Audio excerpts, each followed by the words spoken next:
Hello, and welcome to Just Keep Writing, a podcast for writers by writers to keep you writing. I'm Marshall. I'm Nick. I'm Brent. I'm LP. I'm Gabe. And I'm Will. Joining us this week, yet again, is the incredible Jennifer Udden. Woo! Hello. Welcome back. It's good to be back. We're here for part 2. We've been funneling questions to do kind of a Q&A with you from some listeners, some of the writers, ourselves, if I'm being selfish here. And just want to kind of run through a Q&A session with you here for the next hour. Sounds good. There are questions that were answered in our last interview with you. So if you don't hear what you need here, please check that first episode with Jen from a few weeks ago. See if your question is answered there. If not, pop into Discord, shoot us a message. We'll see if we can get it answered for you. Thank you to everyone that submitted questions as well. We really appreciate that. Without further ado, though, let's get into this. You can't see it, but I'm dancing. But I sent over a list of questions. We've modified them already a little bit. So if I skip a question from what you're expecting, don't be alarmed. It's just you answered that in the previous episode. So we're not going to ask it again. Brent, cool. Thank you for pointing those out as well. So we're going to kind of get started with some of our general questions that were received to kind of break the ice here. And the first one I'm going to start with is in reference to Twitter. Okay. Someone wants to know, where can someone go to find information and hear about publishing news that is outside of Twitter? I was just saying the other day that I kind of missed the days when Twitter was an actual helpful resource, when you could learn information that wasn't sort of like hateful nonsense or boner pills or the like. I will save the Twitter rant for another podcast. But so there's a couple of different places. I think I said on the last podcast that one of my recommendations for like the only thing that I would recommend really people pay for as like a querying writer is Publishers Marketplace. I would say that would be a great place to find news, because that's where we get our news too. You can sign up for something called Pub Lunch, which is they will email you sort of against your will. You will get a lot of news. But they do like a daily compendium of new deals. They also do, who's out at what house, who's out at, or who's gotten hired, who's posting job listings, things like that. I mean, we all learned from, I think it was Publishers Marketplace and Pub Lunch that we learned that Judith Regan and Lisa Lucas had gotten fired. That's where we all heard it first. And because it is sort of a little bit of an insider baseball publication, it's not the most scintillating of publications. Like, it's not going to be super entertaining, but you can get a really great amount of information in a pretty timely fashion from Pub Lunch and Publishers Marketplace. So. Awesome. And I'll plug this one in. I subscribe to your newsletter, and I feel like that's kind of like a secret one, is like subscribe to as many newsletters as possible of agents. Like, there's so much information that comes from that, and you guys always cross-reference each other too. And a lot of people, mine is free. I think Kate McKean's is free. There's a lot of them that are free that you don't really have to pay for. And some people paywall. They're more sort of like heavy, more labor intensive content. But I'm glad that you think that my newsletter is informative and not just a mishmash of my like railings against private equity and feelings about hockey. So that makes me feel really good. No, it's always good information to have, right? Because one, like if I want to query a specific agent, I should be looking at their newsletter and what they're publishing and putting out and stuff like that. But no, I enjoy your newsletter. Thank you. So, okay. Thank you for that one. I'm going to move to the next one. This one's a little bit more broad. What is the current publishing trend? This is in reference to trends that we've seen in the past with YA and middle grade and now new adult and things like that. Right now, what everyone says that they want is romantasy, which is basically mainstream publishers have learned that if you are on a quest, you can also have sex on that quest. Which is a little bit frustrating for those of us who have believed that the entire time. But that's the sort of trend right now. So you see that with the creation of imprints like Bramble. You see the sort of rise of the Red Tower imprint at Entangled. like those books are doing gangbusters. So people are snapping them up kind of left, right, and center. So I think, and the other phase or the other trend that I'm seeing a lot of is cozy fantasy. I think we might have covered this a little bit in our conversation last time, but I really feel that what these two things are going to do together is they're going to reinvent paranormal romance and they're going to reinvent urban fantasy, which I personally miss. So I personally think that in like 3 to 5 months, all these editors are like, I want romantasy, I want cozy fantasy. I'm like, you're gonna want what we would have called urban fantasy 10 years ago. That's my theory anyway. So perfect. No, I love it. Someone else just threw a couple questions in the document. Who would like to go? Was that you, LP? Okay, LP. Okay, I'm curious, because you took a little time away from agenting and then you came back home. What are some of the skills you cultivated within your hiatus that you're bringing back to agenting? That's a good question. I mean, really, I think it was an ability to, time management, because when you're freelancing, you have to be able to kind of get things done and you have to be able to sort of say, this is my deadline and I'm going to meet it. And you have to be communicative in a different way than when you're in a relationship with a client who isn't paying you. Because as an agent, I only make money if my clients make money. But as a freelance editor, I get paid up front and I'm being paid to deliver a thing.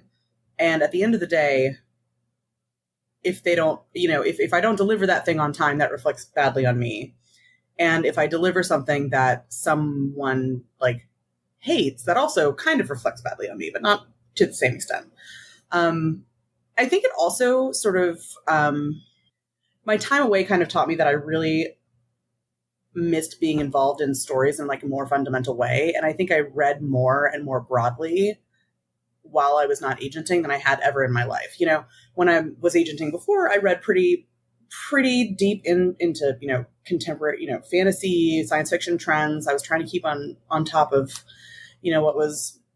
what was out there. But I feel like while I was away, I was just like, why shouldn't I read like weird Japanese mysteries in translation? Like, why shouldn't I read literary fiction? Why shouldn't I read, X, Y, and Z? So I think that it kind of gave me the space to explore more possibilities for like the written word, for lack of a better term. I mean, that's cool. Like, I always think about agenting as like, well, I'm doing all this work so that I can plant seeds so that maybe a tree will grow. And maybe if that tree grows, I can eat some fruit from it. But it's cool that you've been able to figure out a means of like kind of streamlining that a little bit. I was also curious, and I'm sure this happened while you were agenting before, but while you weren't, were there any books that came out you're like, damn, I'd have agented the fuck out of that book? I wasn't even really thinking about it. What I was thinking about were the ones that did come out that I had sold. So, for example, about a month after I left, Chelsea Summers' book, A Certain Hunger, came out. And I think that's probably one of my biggest books to date. I mean, This Is Where It Ends was really big. But A Certain Hunger, it's sold just like absolute fucking gangbusters in every single format. It was a really hard road to that sale. Chelsea's talked about it in interviews and things like that. It was really hard convincing people that was a book that had legs. And then to sort of sit on the sidelines and watch it have legs was like really bittersweet, because I was just like, yes, fuck yes. Like every single milestone it hit, I was just, when it's past like 12 million mentions on TikTok, which like, I don't think I was even aware of TikTok as like a thing you could have on your phone in November of 2020 or 2020. Yeah, it was 2020. Oh my God, time flies. So those were the ones that I was actually sort of thinking about, of like the ones that got away, because it was like, they didn't get away. I sold them. They were mine, but I sort of wasn't able to kind of celebrate them the way that I had really hoped. But I actually want to go back a little bit to what you said about, planting trees and sort of them kind of growing. The most interesting thing to me about coming back has been, I've been kind of reactivating my network, right? Like I still had all my friends that I was, editors that I was friendly with, and that, I went to their birthday parties and stuff. And so I've been able to kind of be like, hey, I'm an official person again. We can have lunches that your boss will pay for. But I've had so many editors reach out to me and be like, no one has been able to stop talking about you coming back to the industry. And like, no one has been able to stop talking about how excited they are that you're going to have stuff to send them again. I literally cried when I got some of these emails, because it was just like, I hadn't even thought of that. I thought that I would have to make this big case for myself as like, oh, I'm here. I promise I'm not just a total rando who's like failed at something and then is coming back to fail at a new thing. Like, no, I promise I have taste, and people are reaching out to me to set dates, and people are reaching out to me to get projects together. So it's been tremendously validating. And it was not even something, I thought that I had sort of abandoned all my trees to like perpetuate this metaphor a little bit badly. I thought that I had kind of left all that behind, but it turns out that all of that work that I had done hadn't been in vain. I'm not having to rebuild 100% from scratch. I am able to kind of like see the result of all that effort kind of come through in a new way. So, Hey, that's really cool, right? yeah. Yeah. When like a little, I keep calling them infants, and it's infantilizing to them because they're not that young, but like when the, junior editors at Orbit and Tor and places like that are like, oh my God, I just love these books you represented. I'm just like, the children think I'm cool. So. Sounds like the writers do too. So this is good. You're coming back to Ecosphere and everyone's like, get your manuscripts ready in your inboxes. I love it. So want to jump into query letters. Okay. Have a couple. So we did talk about query letters before in our last episode. So if you got questions with query letters, you don't hear it here, check that other one again. But want to kind of get to the nitty gritty of it a little bit here. What are some elements of a query letter that impresses or surprises you enough to keep you reading? Someone who understands that even something as boring, something that, not someone, but a query letter that understands that even though a query is a sort of pretty cliched and banal piece of writing, it's marketing copy, right? But that has to have its own tension, and it has to have its own propulsion, and you have to kind of get swept up a little bit in like a miniature version of the feeling of the stakes of the story. My sort of dumb hackneyed advice that I would always give to people when I was doing like critiques for submission packages when I was freelancing was that the first paragraph of like the main body of the query, which is like the back copy of the book, is like, who are they? What do they want? What's in the way of getting what they want in the second paragraph. And the third paragraph is what happens if they don't get what they want. So distilling it, like if I can read a query and immediately identify character, desire, and stakes and the barriers to like achieving that desire, I'm like, yeah, bam, got it. Sign me up. Like I'm interested to read I'm now excited about the pages. I'm excited about reading what's going, because all that is a microcosm of what the reader experiences in the Barnes & Noble or in the indie bookstore. They pick up a book, they're like, oh, interesting, let me read the copy. Oh, does the first page not, does that draw me in? You're mimicking the journey of the reader without the cover, basically.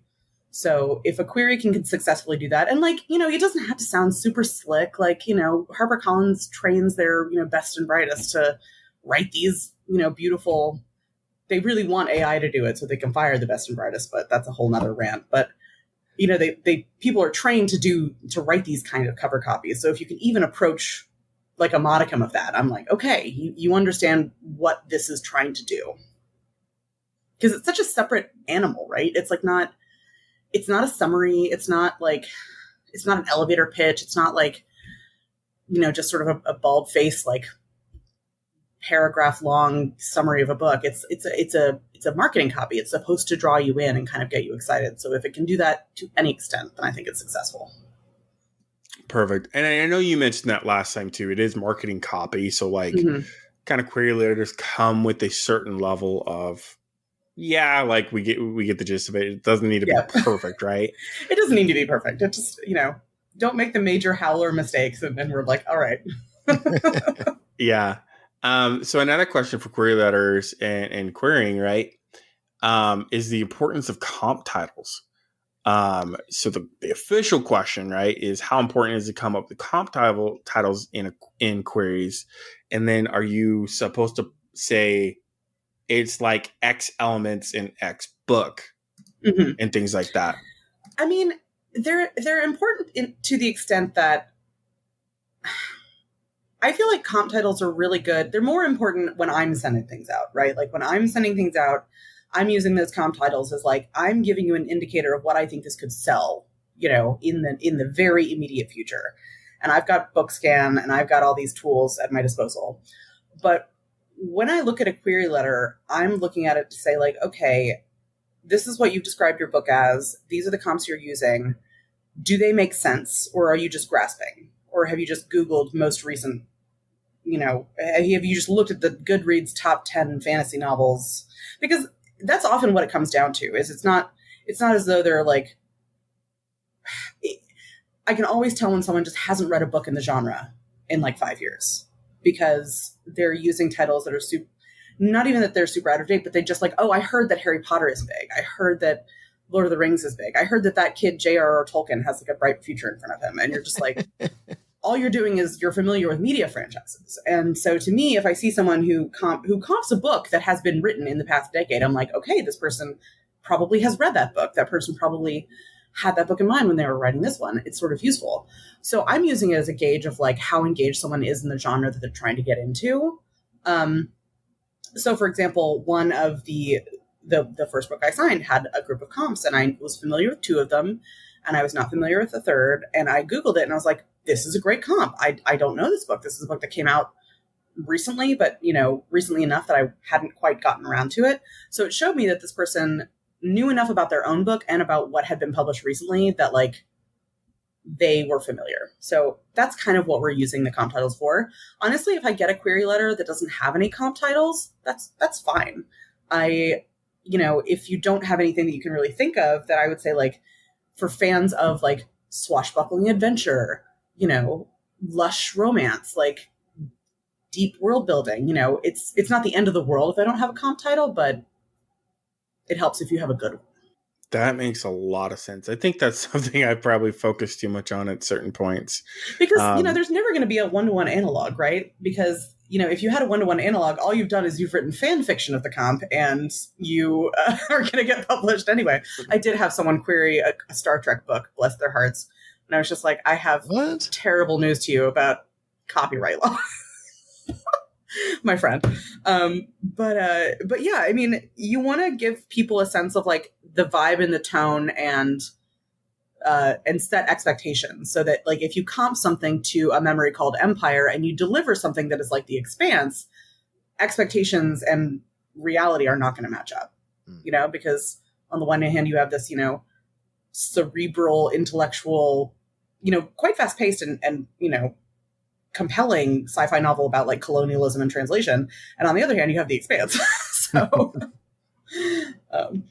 I love The Expanse. That was not at all a dig on The Expanse. I was gonna say I love that series. Yeah. I mean, it's so good. The books, the show, all of it, like 10 out of 10, no notes. But they're very different, creatures. So Gabe, we'll go to you for questions. I know Brent, you have questions in there as well, so feel free to jump in and ask whenever. So I'm wondering, how much do you work with international deals? So that's a good question. So all/most agencies have either a dedicated person or team who handles foreign rights, or they work with one of a number of agencies that their specialization is handling international rights. The Baror group is one of them. Heather and Danny Baror are like the biggest one that come to mind. It's who we worked with at Barry Goldblatt. But at my agency, for example, Laura Dail Literary, Katie Jasandi is an agent and is also a foreign rights associate. So what she's doing is she's compiling, the way that we sort of liaise with these international publishers is we compile a rights report, which is a list of, all of our front list titles, everything that we know we're going to be having in the next like 6 to 12 months. We have a limited, we showcase backlist titles, and we push that out, every few months or every month to international publishers who we have relationships with. And some that we don't. We're always kind of casting a pretty wide net. And then we attend as many of the international book fairs as we can. So this year, Katie and Laura both attended the London Book Fair. And then Katie got a chance through the AALA to attend the Bologna Book Fair, which is mostly geared towards children's books. So with those relationships, what we're doing is a foreign rights associate usually has a really broad and deep knowledge of like what's going. They have like a lot of knowledge about like geopolitical activity. So like, for example, what books are going to fly in Brazil, and what books would have flown 6 months ago in Brazil had, X, Y, and Z not happened with the economy. How gay a book can be to be published in Russia and how it's just not going to fly. Is something going to have to be shrink wrapped in Poland because it's got too much adult content? So people the Foreign Rights Associates learn the ins and outs of all these territories, and they get to know. We work very closely with agents in other countries. So to backtrack a little bit, when you get an agency agreement, they'll often have they should have the provision for what the commission would be for foreign and film deals, and that's often 20%, whereas domestic sales are 15%.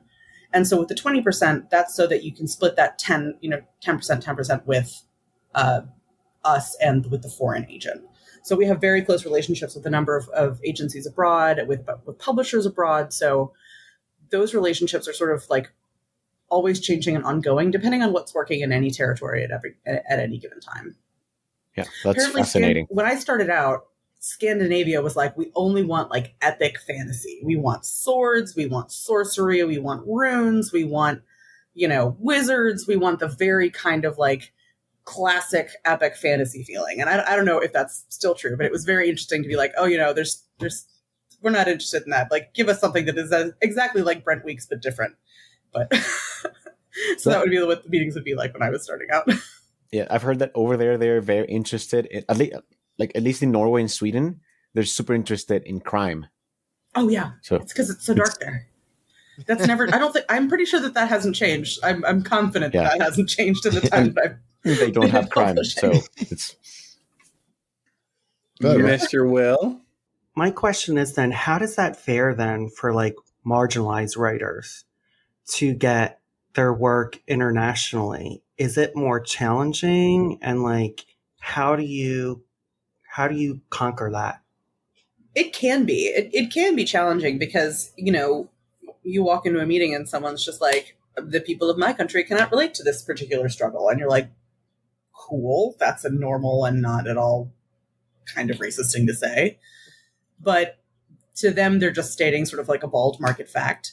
All we can do as agents is advocate as hard as we can.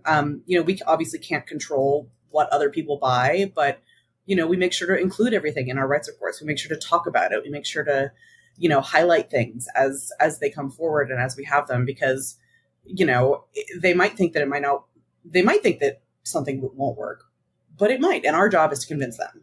So it can make it difficult, but it's not impossible. We've had great sales from marginalized authors in all kinds of places. Cool. Do you get requests on the other way around? Someone comes from a certain country and, hey, I would like this to translate this author because I think they would work here.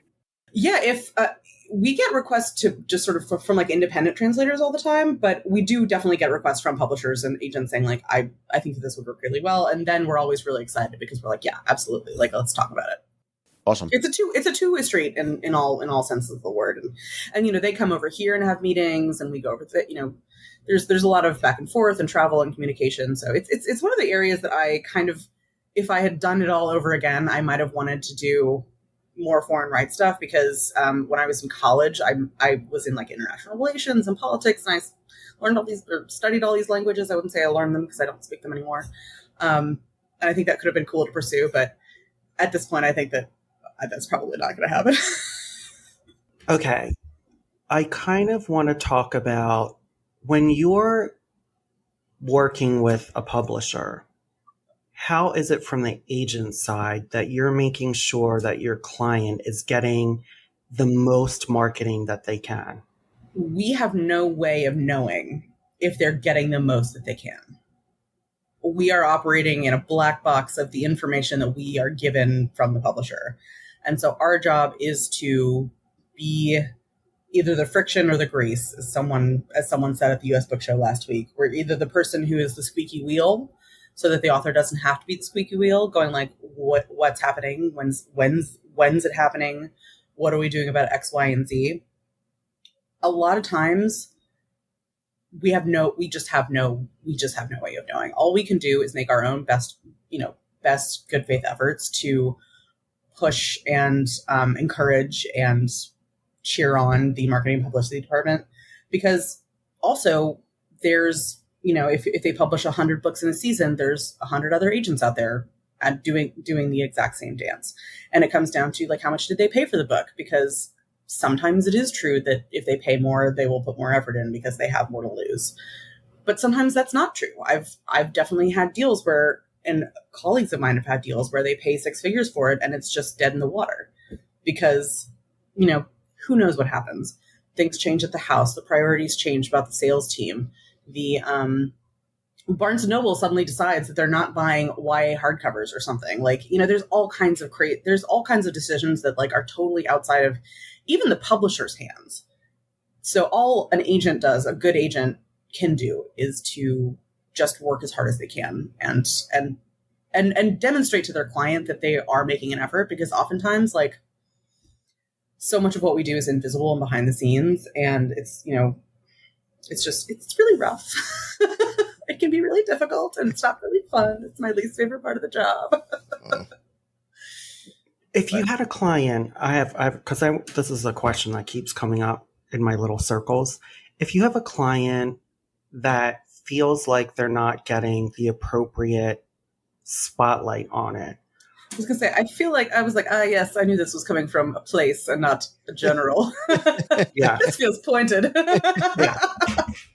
What would you recommend of saying, hire a PR team, or would you say, okay, try to get some book signings on your own? Or do you brainstorm like that in a way that? Oh yeah, absolutely. There's always those conversations. I mean, okay. I'm probably never going to be the person to suggest hiring PR on their own unless I knew that my client had means, because that stuff's not cheap.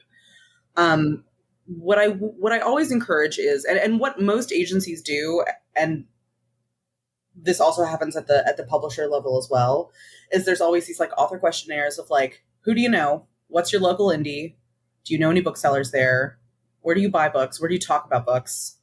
And hopefully in an ideal world, those conversations, turn up opportunities and turn up connections where you can be oh yeah, I am actually really good friends with my local indie. I'm in there all the time. I've had these conversations with them. I think that they would host a signing. And oftentimes if an author has the connection, publishers find that really valuable, because then if they're okay, I can set up a signing at X, Y, and Z store, and then they can put the marketing publicity team together with the store, and then maybe they'll take it from there.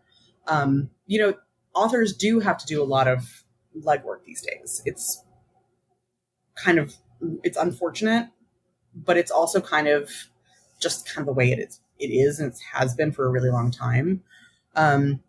Because so many books are being published that things just get lost. And if someone feels like they're not getting enough attention, it's probably true that they're not getting as much attention as ideally every author would get, right, as they're being published. But I think the most important thing is to have, clear, open, not positive, but productive conversations with your agent and your editor and your marketing team as much as possible.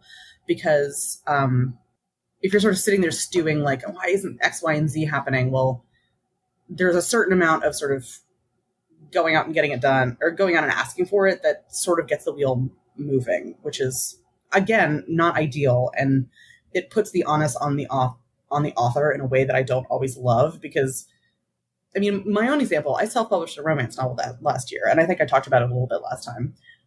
I felt weird and strange about talking about it in a marketing way, because I was still holding on to a lot of ideas about the role of an agent. I was not an agent anymore. I was fully out of the game. Had a lot of very weird feelings about it. And so I didn't promote it. I didn't buy any Amazon ads. I didn't buy any Facebook ads. I didn't even put it on Kindle Unlimited, which is its own advertisement, because it's hey, the book is free. What better advertisement do you have? And I don't think that kind of muscle is one that every author has or necessarily should have, but it is one that's useful to sort of be aware of. Yeah. So I'm going to just due to time, I'm going to push along through some of our questions here. And I'm going to turn it over to Marshall too. We got a couple questions about synopsis. I think this is a thing I probably struggle with the most. So I'm interested in hearing. Oh, Jen, are you making fun of me? No, lovingly. Well, the funny thing is this is something that in our MFA that we worked on. And it's just it's not I don't know. It was really difficult, no matter what. And To summarize your work, or well, I mean, Summarize it in a way that like it was marketing, I guess. Like what I don't know what someone's looking for in a synopsis. so I guess the first question is, what makes a good synopsis? Because if I we're mean, always I talking cannot about tell you the last time I've read a synopsis. Here's what a synopsis is for, right? There's two instances that a synopsis is for. One, I'm halfway through, I don't know where it's going, and I'm not sure if I like it, and so I want to read the synopsis to see if they make a dumb fucking decision that I'm not going to like before the end of the book. Two, I want a good synopsis so that when an editor is reading it and wants to know where it's going and wants to know if they're making a dumb fucking decision, that they can read it and be like, okay, no, we're good, okay, and we can keep going. But actually, the one place that it is used for more than anything else is for the sales and marketing team. Because when that book goes to acquisitions, 10 or 15 people sometimes have to buy in on giving that book money. So 10 or 15 people who are looking at 16 or 17 books every week are not going to have the time to read 16 or 17 manuscripts every week in advance of a meeting. So at most, they're going to read a few chapters and the synopsis because they want to get a feel for the book and they want to get a feel for the tone and the vibe and the feel of the writing. So it is a marketing tool, but it is a marketing tool in a different way from the query in that it doesn't have to be fancy. It doesn't have to be flowery. It doesn't have to be fun or particularly exciting. It has to tell me what happens, in what order, and and I think too that's useful for things like, is there a twist? Like, is there a twist in the ending where you're like, and actually he's been lying all along? Like, that's when you can be like, on the second page of the synopsis, it's like, and this is where the reader learns that so-and-so has been lying all along and that he is actually the true evil lord of Zoltan and is going to kill everybody. Like, that's kind of what it's for. I'm sorry to like bust your bubble about the importance of the synopsis, but it is important, just not in an exciting or sexy way. I love that answer. no, that's awesome. Love that answer. So yeah, I'm surprised I've never told any of y'all about it, but like Susan Denard has a perfect breakdown of doing like a 1-page synopsis, and like I've used it before, and like I recommend it to everybody. It's Brent, you've been gatekeeping. You've been gatekeeping from your I have been. I guess Man. I have been. I feel bad now that I've never told y'all about this before. But yeah, I have it, Brent. You've sent it to me several times. I used it for school last year. I don't know if I did it right is the problem. If you're going to overthink anything about your query package, put a lot of time into the query. Make sure your opening pages are like the best they can be.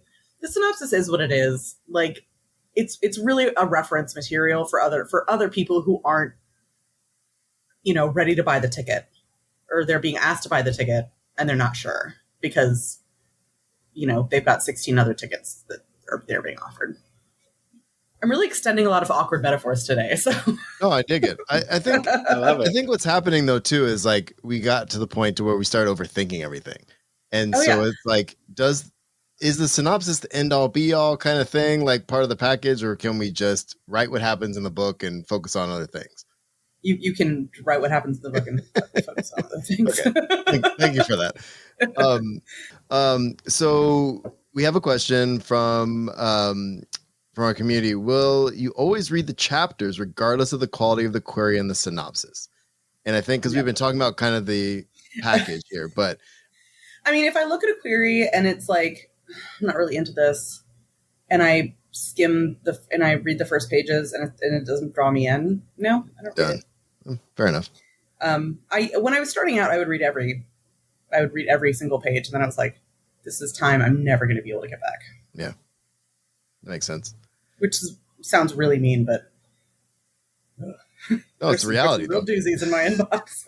I bet. That's so funny. Okay, well, that's all we have for synopsis questions. What a section that I want to ask about is how to find an agent. I think that's something that's really like another point where I feel like people struggle with and talk about is, how to find an agent and stuff like that. But the first question I want to ask is everyone makes a dream list, and then there's a reality of who you can work with and who's available. How do you kind of sort through that and figure out, who to work with and who not to work with? Well, I mean, it's Well, we got to separate it into two phases, right? It's not that you're separating it out into who to work with and who not to work with. It's who to approach to work with and who not to. Because the people you approach might not be the people that want to work with you. Or you might not get, acceptances by the people you approach. So in order to decide who you approach, like, make that list of dream agents, great, and then if someone's like on maternity leave or close to queries, like, just keep that in the back of your mind, because querying takes a really long time. I'm reading a manuscript right now that I got on submission that I requested, I'm going to say April 17th. And I finally was able to start reading it like last week. And it's not that I didn't want to read it. I requested it. I have a lot of stuff. I have a lot of stuff to do and I have a lot of stuff to read. So you kind of got to build in a certain amount of sort of time fluidity, because by the time people start requesting your query, if you've held one agency in reserve because your dream agent at that agency has been, closed to queries or on leave or, skiing in the Alps. I don't know anyone who goes skiing or who can afford to. They might have come back and been like, "Oh, I'm open to queries." Actually, the first client I signed, she queried me because her husband had seen that she had been querying for ages, and her husband was like ran into the room and was like, "Jennifer Udden's open to the queries. Like, you got to query her." And so it happened that she had been querying, but she had an opportunity that opened up because someone opened a query. So basically, I would say query who you would really love to work with. I think that there's no, shoot your shot. Why not? I don't know if that was like productive, but. Oh, no, super productive. I liked it. What are some pitfalls to avoid when finding an agent? I mean, there's the sort of red flags of like, if they charge you money, if they're like, I'll read your query for $10 or $50, whatever. That's kind of a no-no. I always Google, name of agent, writer beware, because usually if someone's like really problematic or has a track record of being kind of not great, there will be at least one thread on writer beware. If you're querying someone and they get back to you with an offer and you have a conversation with you and they have a conversation with you where you're just like, I don't love this vibe, that it's okay to trust that feeling, because at the end of the day, this is a business relationship that you have to feel good about, because it's very personal. You're basically entrusting someone to be like the caretaker of your creative work. So kind of trust your own instincts about that. I would want to make sure that they're very upfront with you about commission structure and the agency agreement and the structure of the agency as a whole from the get-go. I always try and, share the agency agreement as early as I can so that people can take a look at it and say like, okay, this is working. Like this lays out everything very clearly. I think it speaks positively to someone if they are a member of the Association of American Literary Agents, I think is the new name. It used to be called the AAR, but now I actually just got accepted as a member of the AALA. They like took their time and I was just like, I've been here before. Oh, thanks. I mean, I think it was just like, are you a person? Are you going to fuck your people over? No? Great. Give us $250. Like, okay. But they do have a code of ethics and they do have a great set of best practices. And there's a number of committees that they operate with, like ethics and, technology and things like that, where they're kind of monitoring important issues in the industry. So I think it speaks highly, but it's also not the be all end all. Not every agency wants to sort of be bound by the AALA because they're doing more innovative stuff with tech. They want to be a little bit more flexible. And so it's not a red flag if someone isn't. I think depending on what you want, it can be helpful. Other red flags, gosh. I mean, nothing beyond the obvious really like springs to mind, but I think the biggest pitfall, I guess, is to sign with someone because of their name and not because of their name or reputation and not because of what they think about your book. I mean, I feel like I've heard a lot of stories from authors who signed with big name agents because they're like, oh, so-and-so sold such and such. Like, they're obviously going to do really well for me. Like, success is almost never replicable in the same way. So you want to make sure that you're making a real genuine connection and that the feedback that they have for you speaks to your work and speaks to your process and to the vision you have for the book and the goals you want for yourself. Great. Now, this is another question. When you're making your like dream list, but there is one agent that say was on my dream list, but looking at what client has left them and moved on, how do you gauge that of like, should that give you pause? And go ahead. What's the second part of the question? The second part of the question is, how do you deal with when you're really trying to query about rumors of, say, an agency suddenly dropping clients because they're not selling enough? Oh, yes. Well, yes. So, several parts of this, right? People leave their agents for all kinds of reasons. People leave good agents because that agent wasn't a good agent for them. People leave good agents because they were not in a place, or they were not in a place where they were like, we're actually not working together right now. Like this relationship isn't working right now for whatever reason. A good agent is not always the best agent for everybody. Is one thing I would say. So when you're looking at a pattern of someone leaving, I would say that if it's someone who's like, really good at breaking people out, it might be that someone just got so big that they needed something different, that they needed someone with like a little bit more of like an infrastructure or a team that could help a now very large author achieve success, because those are completely different demands from like the debut author, right? If there's like a pattern of rumors, if there's a pattern, like, go with your gut. So our next question, this is from the list of questions, I think, from Patreon, maybe. If a query only requires 10 pages, or the first, 10,000 amount of words, should I still have the entire manuscript polished and ready to send off? I mean, I feel like this is kind of like, yes. Yes. But, queriers come from all, stages of information. But yes, you should have it ready to go, because there's nothing worse than the feeling of being absolutely fucking thwarted. The worst is when they're not done yet, and they've somehow polished the whole thing up, and you've requested it, and they're like, I still have 6 chapters to write. You're like, I'm going to come to your house and kill you. But the second worst is like, it's like not polished. It's like done, but it's not done. It's like, well, which is it? Were you ready to query, or was the manuscript not done? So get it in as best as shape as you can. Stop futzing with it, and then query it. and then query. Yeah, for sure. And then I would never come to anyone's house. Just of course. No, yeah. I mean, you have an open invite. We would get a spare bedroom, so I would never come to the house for the purposes of threatening, because someone come to hang. Come to hang anytime, Jen. So I try to think of something that kind of goes beyond all the questions people are asking, because I think everyone here is in a space where they are searching for that agent, but I want them to be confident and know they're going to get it one day. And so my question is kind of centered around that. So once you have an agent and you're starting that path with an agent, what do you think are green flags that this relationship is working and red flags that this relationship may not be working? Well, I think they're the same as, not to be cliched, but they're the same as with romantic relationships. Are they returning your calls? Are they returning your emails? Are they doing the things they said they do when they were going to do them? I'm actually thinking with shame about some submissions that I have in my inbox right now. And I'm like, I am not modeling green flag behavior in these instances. But, are they giving you the information that they said that they would?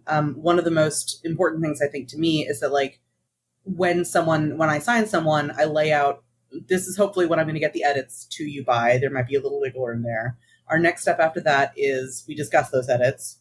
The next step after that is you go and make those edits, whatever they are. While you're doing that, I'm putting together the sub list and the pitch letter. We come back together. I read your edits. I might send you back, but hopefully not.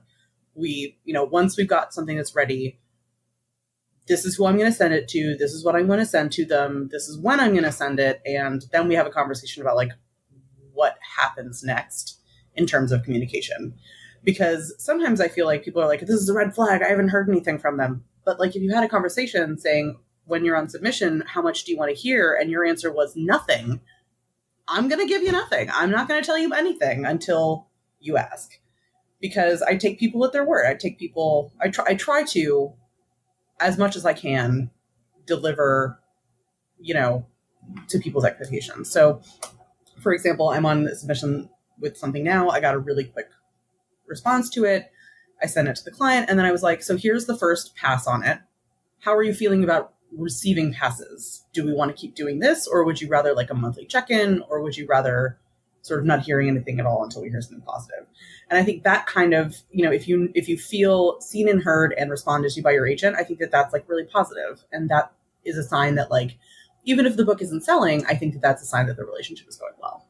What do you think is an appropriate time? Like, do you set that up with your client of like saying, hey, if you send me an email, I should respond in like a week or a month? Or I haven't done anything super formally, but also, I'm in the position where I literally have nothing to do but hunch over my inbox like a goblin. So for the most part, I'm trying to be sort of as responsive as I can.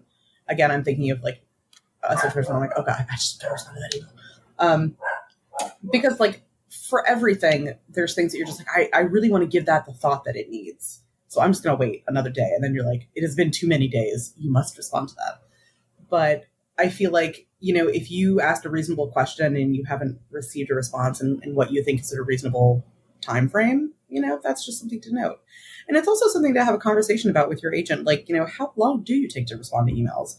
If someone's like, I'm going to take maybe a week to respond to you, but I'm going to have a thorough and detailed response to your question, and it's going to hopefully answer all of your questions, and then we can have a further conversation like via phone. I think that's a perfectly appropriate, way to respond. I've heard people leaving their agents because they hadn't responded in many, many months, which is also sadly not common. Or not uncommon. That has to be frustrating. Not to hear from it's frustrating, someone. and like I said, agenting and client relationships go bad for like a number of reasons. And sometimes it's not that they go bad; it's just that you weren't a good fit, and you're both trying to make it work, but it just We all hear horror stories. I want to know what not to do when querying. What are some of the things that you would advise people not to be doing? One that really springs to mind more recently, they queried me with something that I don't represent. And just because I did something in the past, I also see a lot of things where it's like, oh, this is a fantasy. And I'm like, the protagonist is 13. Yeah.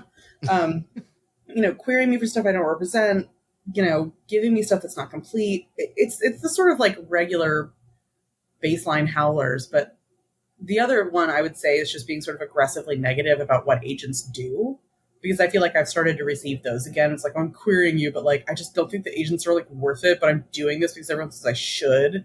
What the hell? Like, fuck you too, buddy. Like, That's right.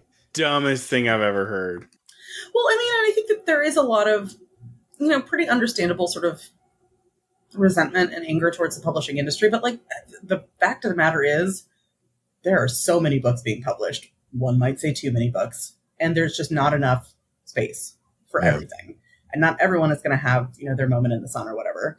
But like, biting the hand of the person who's genuine. I'm not in here looking to dunk on people. I'm here looking to find stuff that's going to make me money, and books that I love and that I want to champion and that I can, really give a chance to. I'm not looking. I didn't get into this to like harsh people's groove. I would demand so much more money if my job was just being a negative Nancy. I make so little money, guys. Well, I was thinking too because it sounds like these people are getting kind of discouraged maybe in some way, but I guess what I want to know is people who have been querying a lot, what's some, I don't know, positive advice or something you can give them to kind of keep trying? You say there's a lot of space. There's not a lot of space out there, but there's a lot of books. Like what, write the next thing is sort of it's really annoying advice, because it's just like, please do a lot more work for free that might also be thrown against the wall and crushed under someone's heel. But it's very possible, and I would say likely, that in most cases of a book not going, it's just that the book didn't work. It's that it didn't draw anyone in, and that it didn't start in the right place, or it wasn't telling the story in a way that like made sense. But like every book that you try and write and complete makes you a better writer. I genuinely believe that. And so the more someone writes, the more, you figure out, what works. I mean, even for clients that I've signed, I signed a client, we went out with their first book. It didn't go. Super discouraging. We were both really mad because it was a really good book and we were getting all these very positive passes. We're like, it was so good. It's just like, this is so hard. I just couldn't make it work. So the author went back to the drawing board and the next one did. The next one went. The next one worked. And, that was probably her like third or fourth book at that point. So it doesn't always happen that way, but sometimes it does happen that way. And so you have to give yourself grace that like the first thing you try might not be the thing that goes. But, you only do yourself a disservice if you give up and like stop trying. Jen, someone wants to query you. Where do they find you and how do they query? You can find me on the Laura Dail website. It's ldlainc.com. I'm also on Query Manager. So if you Google Query Manager Jennifer Udden, my forum comes up. You can also find all of my stuff on Manuscript Wishlist, which is like sort of what I'm looking for generally. I need to update my personal website because I think it just points towards my like old WordPress blog that I haven't updated in like 1,000 years. But the Laura Dail website has all of my info. I am open to queries. I am actively looking. So I hope that people will query me and not get too mad if I take a while to respond. And also, this is another thing that I wanted to kind of bring up in the context of querying is that you never know who's reading their own queries and who's having an intern do it for them. There's nothing against interns reading. I'm probably going to be having interns read do first reads on some of my manuscripts soon, but some people are able to be very quick because they have interns and assistants that they really trust, who really know their taste, who are like able to kind of be like, oh yeah, no, my boss is going to hate this. My boss is going to love this, move through it really quickly. But I'm doing my own. So, you should know that as of, June 5th, 2024, I am reading my own queries. So you know that if you get a rejection, it's from me, baby. Jen, thanks for jumping on again. I would really appreciate it. Yeah, it was fun. Hope you had a good time. I have. I always do. Yeah, thank you so much. And this has been Just Keep Writing, a podcast for writers, by writers, to keep you writing. You can find us at justkeepwriting.org. Follow us on Facebook, Twitter, Instagram, and YouTube. Feel free to reach out to any of us on our social medias, and please jump in our Just Keep Writing Discord channel. Links to all of that is in the show notes. Lastly, please support our show by going to patreon.com/justkeepwriting. We offer daily writing prompts, early access to podcast episodes, and much more. Thanks for listening, and just keep writing.